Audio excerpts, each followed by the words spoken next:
Welcome, welcome, welcome to another recording of the Hemp Tours Live podcast. I don't know if that sentence makes sense, recording of live, but Cynthia has assured me that it does make sense because these are live and raw and uncut, minimally cut, awesome interviews with amazing people in the hemp industry. So I am, of course, your host, Leah Laxtons. I'm a native Kentuckian with a passion for hemp and the co-founder of Higher Ed Hemp Tours and Hemp Business Builder. Have my two awesome co-founders and co-hosts with me today. We got the hemp captain, Daniel, in the house. Hey guys. I think you just cut that in, or No, it's audio. I'm so happy to be here, you guys. Let's having a great time. the audio is not going to be already okay. ruined the first taping of the Hemp Tours Live podcast. We have to go back live now. Just put us on. No, re-record. Just kidding. You're hearing this. This is the pre-show. Ha ha ha. No. I love it. It's like, and I'm sorry. And it's audio. It's audio. All right, so guys, if you're listening to the audio version, I'm moving my lips differently than what I was saying. Yes, very talented. We'll probably cut this part out for Facebook so that you can see what he's talking about. And of course, I'm so stoked to have our amazing producer, Cynthia Morales, with us. What's up, everyone? Hi. Having a blast out in Colorado still. I love it. Yes. It's been beautiful. Actually, the first 2 days that we left Texas, we tried camping. Horrible, crazy weather. Went through like a flood almost and some crazy thunderstorms in New Mexico. Then we got to Colorado and hit a blizzard like on the top. Yeah, no, I saw snow. Did you guys actually camp with the snow? Maybe. Or you did a Daniel camping where you just go to a hotel, but you have all your gear. But we used all the stuff in the car. Yes. I mean, we were not prepared for 30-degree weather camping. We could have, but no, we didn't think ahead. Or it just came out of nowhere. There's not enough Colorado edibles to keep you warm enough for 0-degree snow camping for sure. Exactly. Yeah. Although I bet Isaac wanted to go to REI and buy a bunch of stuff. I know, especially because we're road tripping, so we have the space right now. We're not limited to flying, when you have to have our gear limited. But right now it's like, oh yeah, let's pack this, let's pack that. I'm gonna show you guys a video of that. That truck is packed to the max, and we're like 6 people. All and if people haven't followed you on Instagram, that's where they can see all this adventure that you just went through. Oh yes, yeah, we'll be posting a little bit more. I'll sneak some stuff through Hemp Tours as well, but yeah, it's more on my personal one at CITZELMG. That's my middle name. Itzel, FYI. I love it. That Instagram is awesome and yes, mom friendly. And mom friendly. Cat friendly, to be honest. Cat friendly, mom friendly, and cannabis friendly. It's a good feed. You'll love it. And we're super stoked to have, I think at this point, we're just going to name you honorary co-host, Lee. You're always so much fun to have on the show. Thank you for coming back and joining us on the podcast. Absolutely. Thank you for having me. Love being a part of y'all's show. Always a great time. That's amazing. Yes. And so we've got some exciting stuff coming up with you that we're going to talk about later, some events going on. But we want to get into this legislative session that just ended. Many of you are probably seeing a lot of reports about what went on, what didn't happen. And mostly today, we want to focus on the good and the bad on the medical program, on House Bill 1535 here in the state of Texas and what happened there. So essentially kind of setting the stage for this, Texas does have a medical marijuana program. Most people don't know that. And most websites do not acknowledge it. And the reason why is because it's capped at 0.5% THC, and it's very limited on who qualifies. I think it's just over 2,000 or 3,000 patients in the state of Texas is what I read, are all that have medical cards, and about 1 million people qualify, but it's really a difficult process. So 2 years ago, there were some advancements made. You used to have to go to 2 doctors and basically be dying to get CBD oil. Literally, And literally was you couldn't get it if you had cancer. You had to have terminal cancer, which means that you get to smoke weed before you die. no, and not even smoke it, because in the state of It's such a Texas, small amount. It's not going to do any good. yeah, Oh yeah, smoke it's only hemp. a limited amount of products that you can take in the medical cannabis. So yeah. And you're going to gain weight from all that courier oil. Yeah, and that's the big discussion. So there were some changes this time around, which honestly was pretty cool because this bill almost died. And collectively, all of you, all of us together, we called Dan Patrick for about 4 days. And he was like, please don't call me anymore. Like, I'll just let it go to committee. So in the state of Texas, the lieutenant governor has a lot of power. Too much power. And so he was able to block it. He let it go to committee. It did pass. They originally, it was going to up the THC level to 5%. That did get pushed down to 1%, but we did get PTSD added and all forms of cancer. So I think, we've got to take our wins. So we take our win. Did they take the pain out? They took They did. It was acute pain, and they moved it to chronic. So chronic, you had a larger audience that could qualify, and they removed that out. So chronic is not in there. Any type of cancer is, PTSD is, but the fact that we went from a 5%, which was originally what was introduced, down to 1, I'm like, it is so hard when you deal with anything medical, especially cancer. Being a medic and having dealt with medicine and the human body for nearly 30 years, you have no idea how much you're going to need depending on what you're going through. So why not let a doctor who's qualified to make that decision for their patients determine how much they need, versus the state going, we really don't know anything about medicine, but I'm going to tell you how much you can take. And that 1%, it's a positive step, I guess, going from 0.5, but we're still essentially dealing with something that's about the same equivalent of CBD. And also the price of it too. Yeah, it's the cost of manufacturing, because any manufacturer is going to try to get the highest potency, because you're going to be doing an extraction of the product. So why would you extract from raw goods of a 0.5 when in California they're making their products, they're extracting the highest potency? Now, hemp usually runs between or we'll say cannabis, typical normal cannabis runs between, I would say, 14 to 18%, whereas the stuff that they crossbred in California can get upwards of 32% THC. Absolutely. Which, I mean, so if I'm a manufacturer, I want the highest potency, so that way I don't have to run the system a few times to get the amount that we need to make that product. But just imagine, it's like, now I have to run the machine, like, what is it, 35 divided by 5 is 5 times 6, 7. So 7. Now I have to run the machine 7 times to get this little jar, and now I cut it with courier oil to match what is necessary for the person.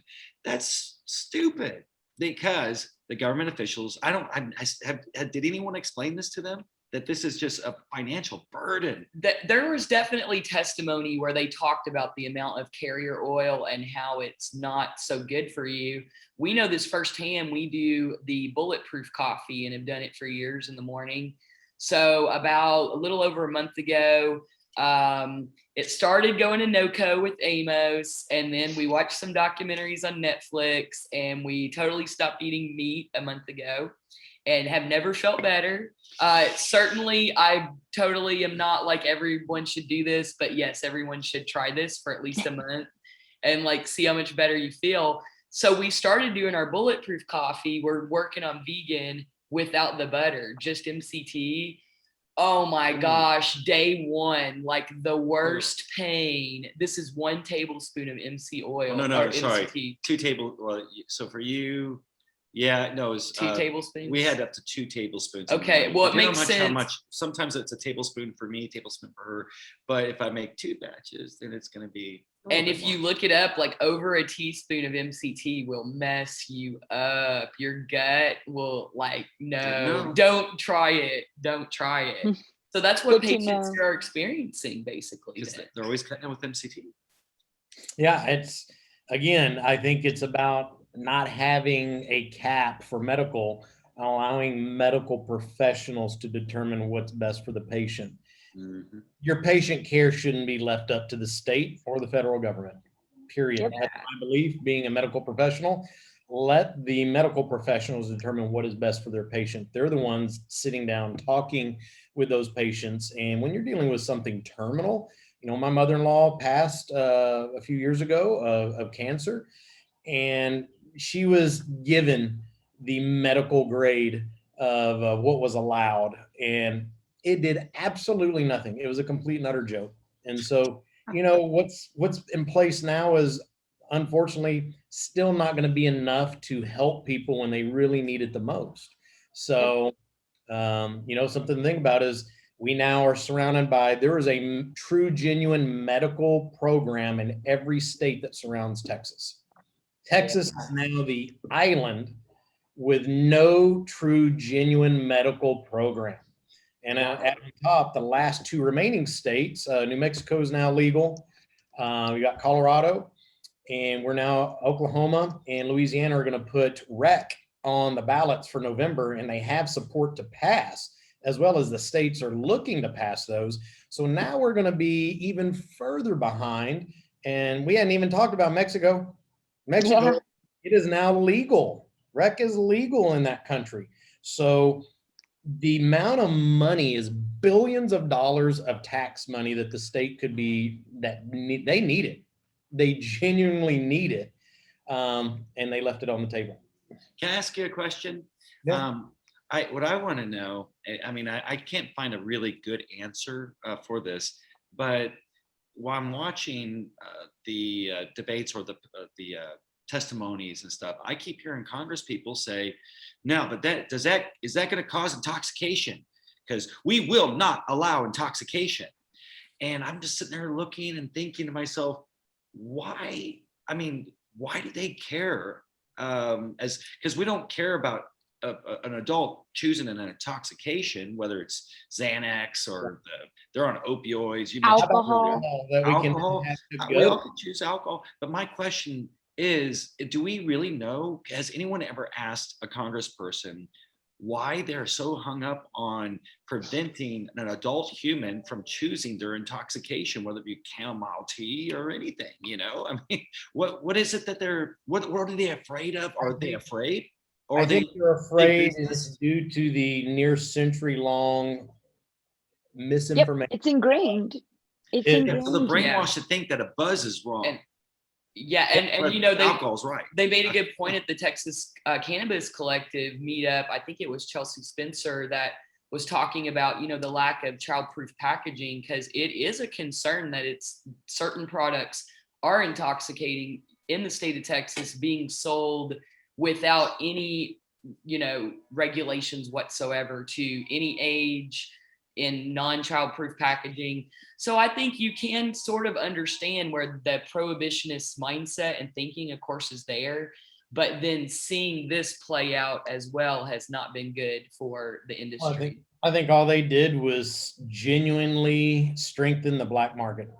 By For doing sure. what they did, the black market is going to thrive for the next 4 years. Well, that and also move a lot of players out of Texas. Absolutely. I A mean, lot of people have told us that.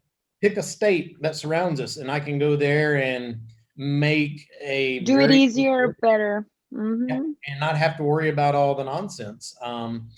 So I think it's a genuine misinformation due to the last century of the war on drugs and that misclassification that cannabis has received. And again, look, I still don't understand the buzz thing. And it was strictly because of the lumber and cotton industry. Mhm. That's it. It didn't have anything to do with a high or intoxication or anything else other than the power for paper. That's propaganda. We heard a lot from lawmakers too on, them sort of alluding that they felt lied to, that 2 years ago when the hemp bill passed here in Texas, that it was kind of made out to be all about fiber and grain. And then now there's CBD and Delta 8 flooding the market.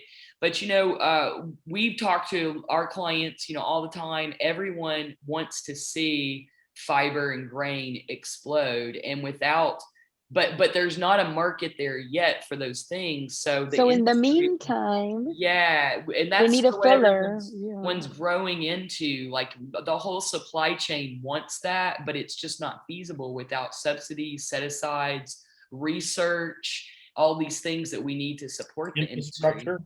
Yeah, the infrastructure. So it's like you took something, legalized it, and in 2 years you expect the industry to be mature and acting as one unit, and it's not Policing gonna happen. ourselves.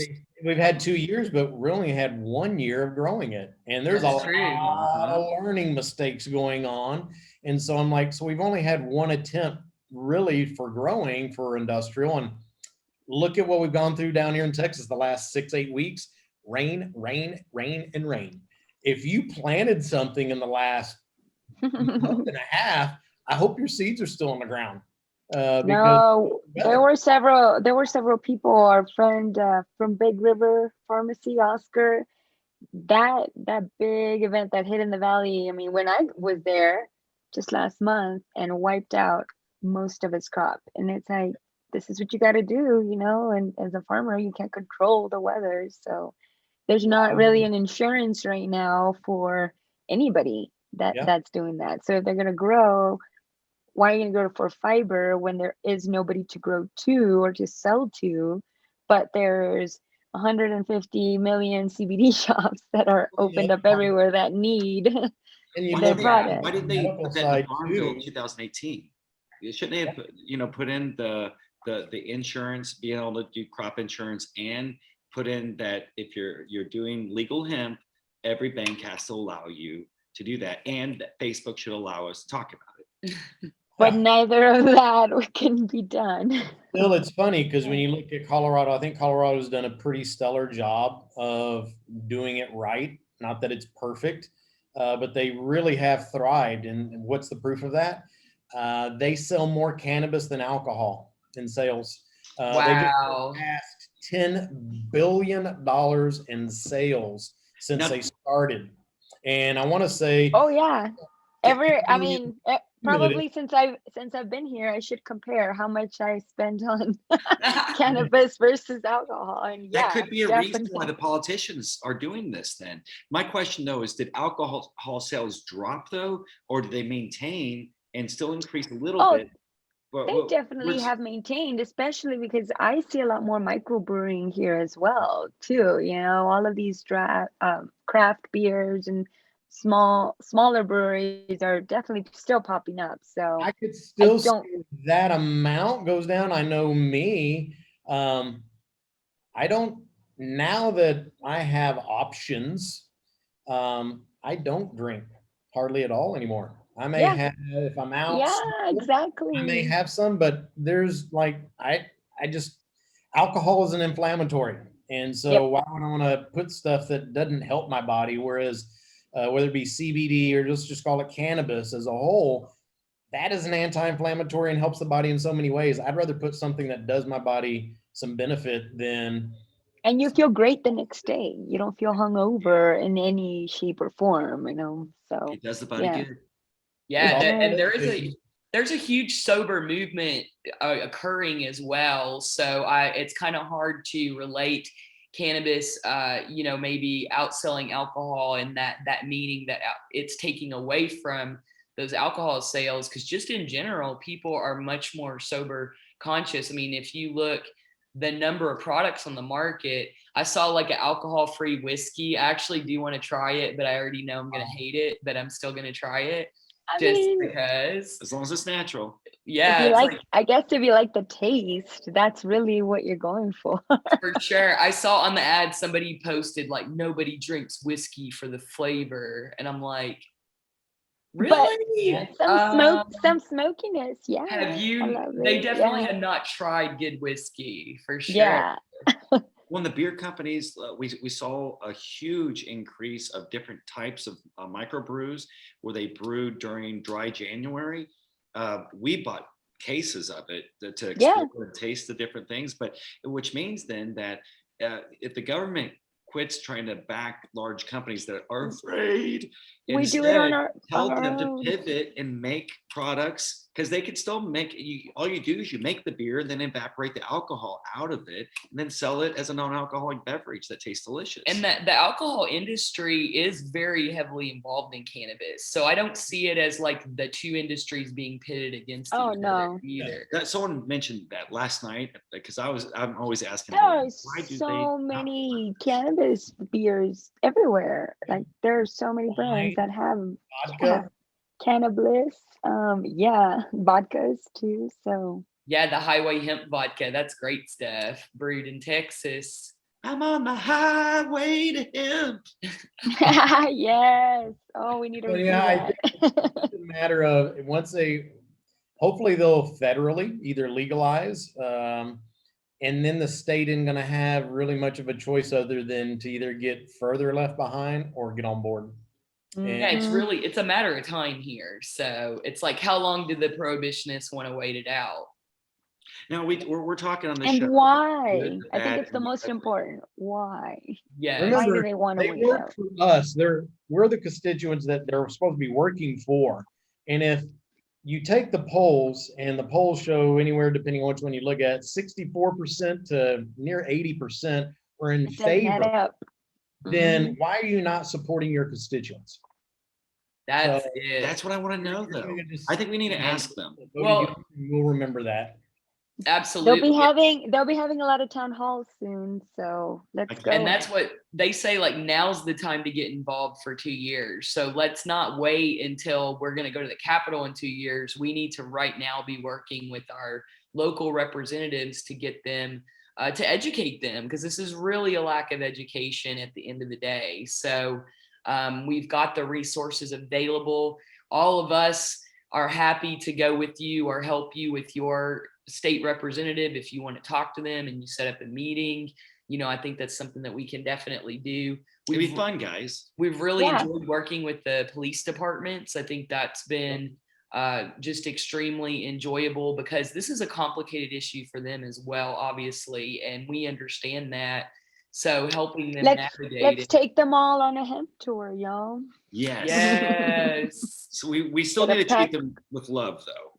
Yeah. Oh, Right? yes. Because you draw more flies or bees or whatever. You know what I'm saying? Honey. Bees with Yes. honey. You or draw more flies. bees with cannabis. Was that?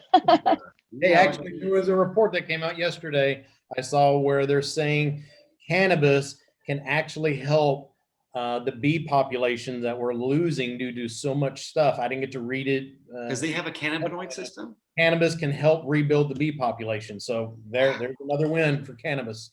It's a master plan. It's all good news all the time in the world of See? cannabis and hemp, which is really awesome. So see, we talked about the good, the bad, and the ugly. No, we talked about the bad and the ugly that's happened in this bill, and now we're getting into the good about some of That's this. right. And I think on that note, shout out to all the veterans organizations that worked so hard to get PTSD added. But they did not leave it there, because it was originally written only for veterans. If you're a vet and you have PTSD, and they were like, no man left behind. Like, we want this for anyone that has PTSD. And that did pass, which is pretty exciting. Because they tried to take it out first, and then they put it back. I wrote and tried to educate as many as we could on being a first responder, of like, what about your first responders? What about your nurses? What about your doctors, vets, you name it? We all get PTSD with our professions, but most of those legislators don't understand either. Of you as a regular civilian, you see a car accident, not even be in it, you just see one that really bad. That is enough to initiate a PTSD response for that individual if they've never seen something that horrific. You take the ice storm. Can you imagine? We know there's reports of people that EMS and fire couldn't get to them because of the roads, and they witnessed a loved one die. You don't think they're going to have PTSD on that? So the PTSD is such a wide umbrella of people that it doesn't take much to experience it. Now the level could be different, but I'm ecstatic that they at least opened it up, not just to military, but to everyone, because we didn't even get into What about if you're, a victim of a violence or sexual Yeah. or something of that nature? You're going to have some severe PTSD. Even children, children that undergo bullying, cyberbullying, things like that, like all that, it's an underlining, but Yeah. So never luckily really we talked opened it about. up. So we just got to keep going. And I think the cool thing about that too is that should open it up for therapists, licensed therapists to possibly, depending on their credentials and everything, be a part of this program to be able to prescribe it. Whereas before there wasn't really anything that matched up with that medical profession. So that opens up a whole nother level of doctors that can now get involved with the program. Sociologists and psychiatrists even. And the fact they added any cancer. So it's nice that I don't have to wait till I'm dying because there's no other option to take it. We know for a fact there is science and studies that prove the positive effects cannabis has on cancer cells when it comes to eradication and battling that disease. So at least now, if you're diagnosed with cancer, which, I know 3 people right now battling that, they now at least can, have an option here shortly of, hey, I don't have to wait till I'm on my deathbed. I can actually start taking it as a regimen to battle Yep. my cancer in hopes that this may be that extra little key that takes care of things. So it provides that extra hope. And I'm more of hope than anything else. That's what you need when you're battling that. But I also know so many people that were diagnosed with cancer and took the route of cannabis and are now cancer free. Yeah. How do you know? People want to argue it, but I'm like, they are cancer free. They chose not to do chemo and radiation. They did cannabis only therapy. How do you argue that one day they have it and the next day it's completely gone? Yeah. Yeah. So at So least now cannabis we could got be a those placebo positive too. options of, hey, if I get diagnosed with something like that, unfortunately, I may decide to go to Colorado or Louisiana or Oklahoma where I can get a higher concentration to actually help my body at the level that it needs. But if you can, at least you have something. It's better than 0.5. It's at least something. And I believe that 1% is based off of weight. So that gives us some operating room on being able to maybe address some of the concentrations. But that's huge too. I don't have to wait till deathbed. I can do something now. Yeah, that's That's definitely true. huge. A lot of fun road trips us Texans have coming up over the summer. Well, I guess probably more by next summer. Some of the legislation has to still get finalized in Louisiana, but wow, guys, the possibilities are endless. Oklahoma, New Mexico, Colorado, Louisiana. It's exciting times. Come on, Texas, let's get on board. I know everyone's opening up. Why not us, right? Well, because it's sensible. It makes sense. So there was big news this week from Amazon that they are going to stop drug testing. And what I love for THC. For THC products. And Todd McCormick, who I'm a huge fan of, OG grower in California, posted a photo on his Facebook. And he's like, basically never shared this photo. It's him with Jeff Bezos. And he's like, we had like a super long conversation about weed, like 5 minutes before this, about them smoking, and which I feel like is code for they smoke together.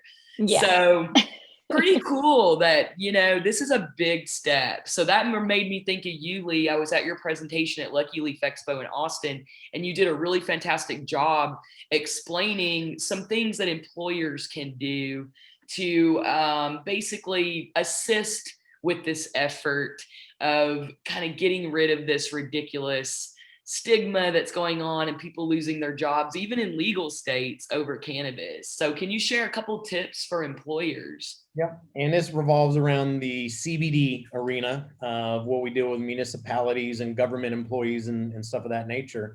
CBD is legal. We can use that. That is, there's no arguing that. The key is most of the employers are worried about, hey, I don't want an employee coming in altered or under the influence.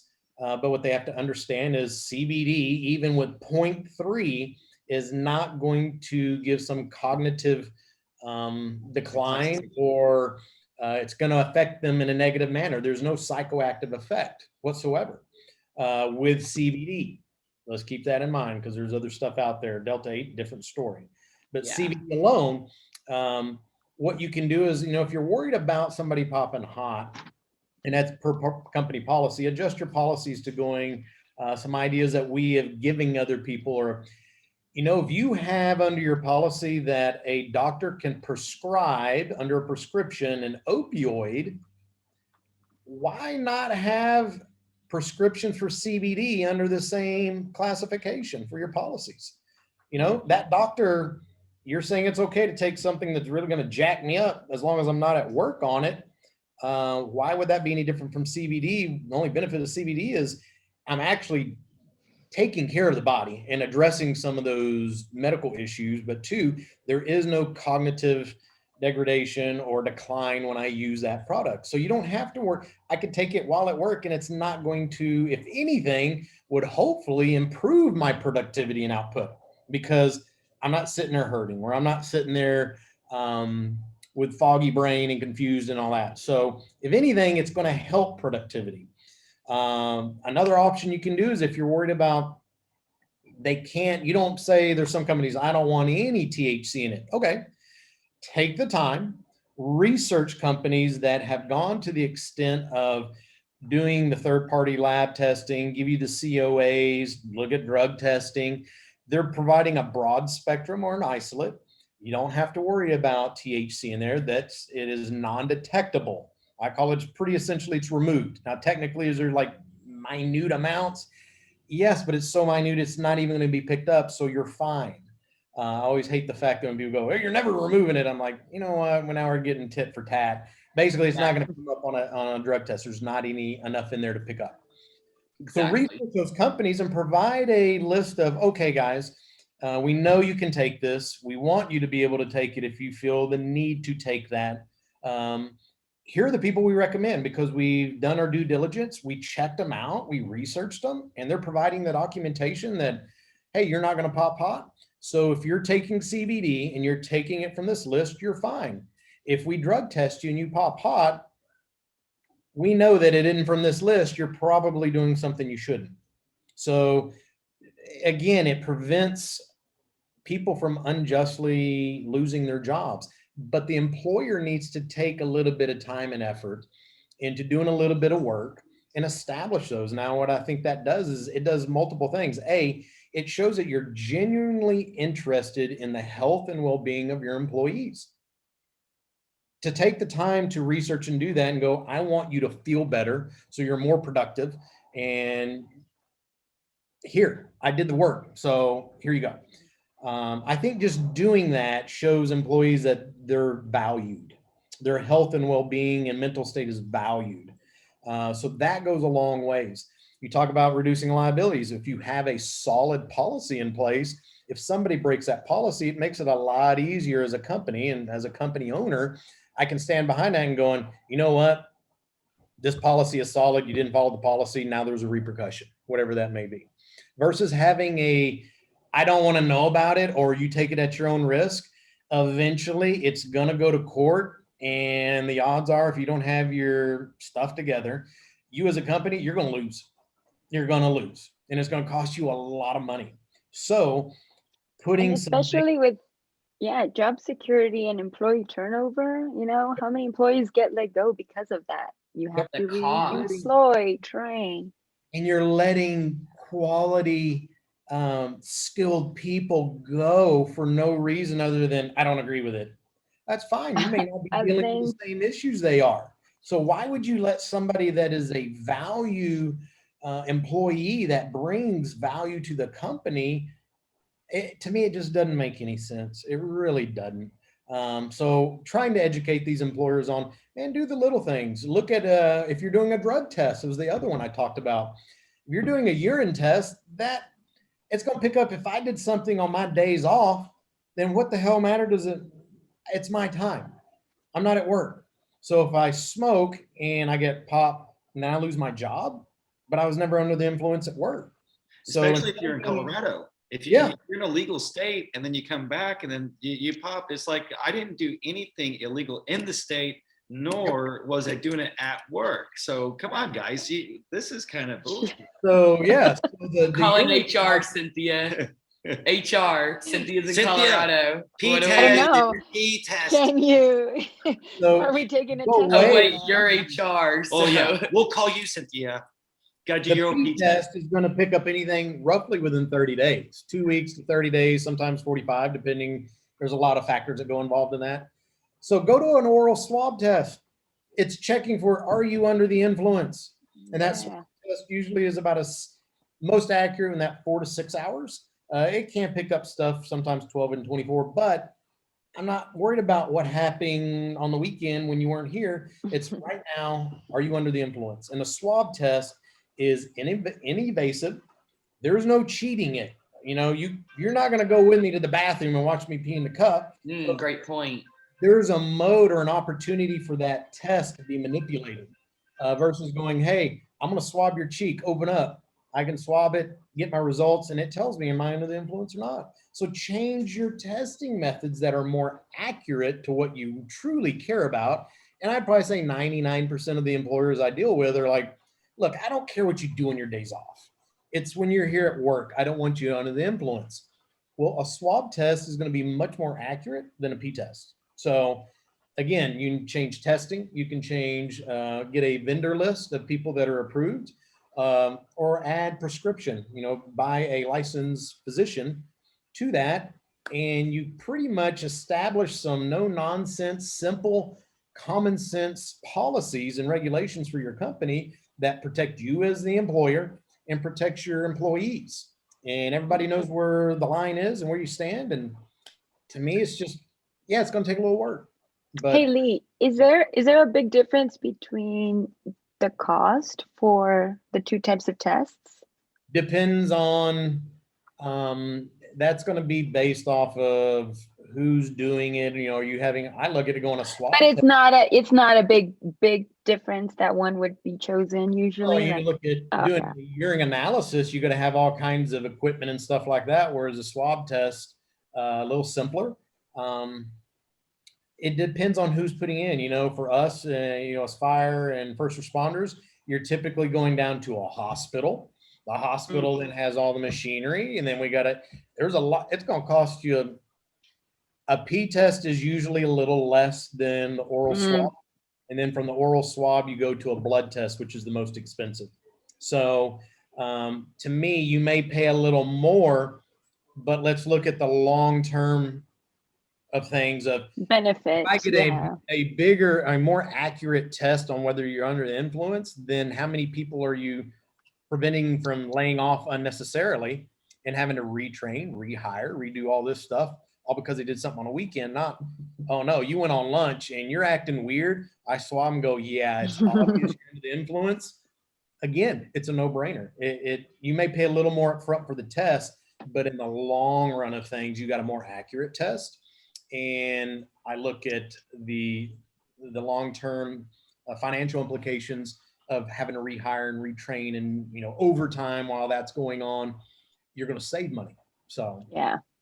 Really great advice there for all the employers out there. And if you would like your employer to learn more about this, can they reach out to you, Lee? Can you schedule? You can consult with anyone's employer. So guys, I know there's a lot of you out there in the state of Texas that would love for your employer to get on board with some of these things Lee's talked about. So be sure to go follow First Responder Fuel on Instagram, or you're also on LinkedIn, right, Lee? LinkedIn, Instagram, and Facebook. And I've worked with municipalities. You talk about hard ones. Private corporations to me are a little easier versus a municipality. When you're dealing with the city government or state or federal government, it's a lot of work. And I've had success at getting fire departments on board with adopting CBD protocols. We're working with Department of Transportation people. We've actually had success with some of the hardest people out there to kind of open their minds. We've had success with that. So that's amazing. That's awesome. Yeah.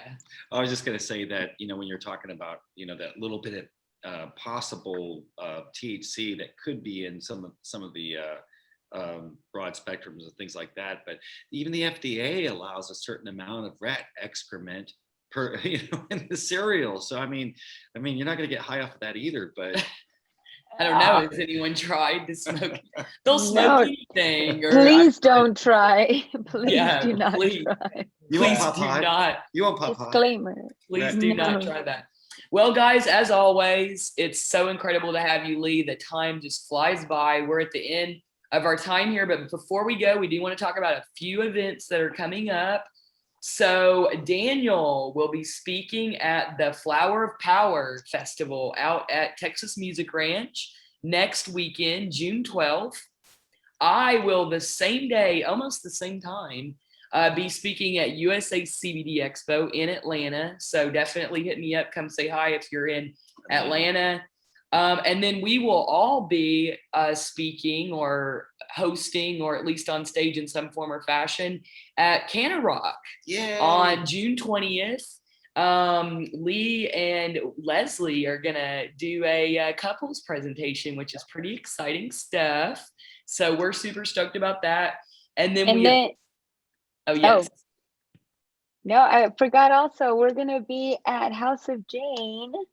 Ooh. On June 26th.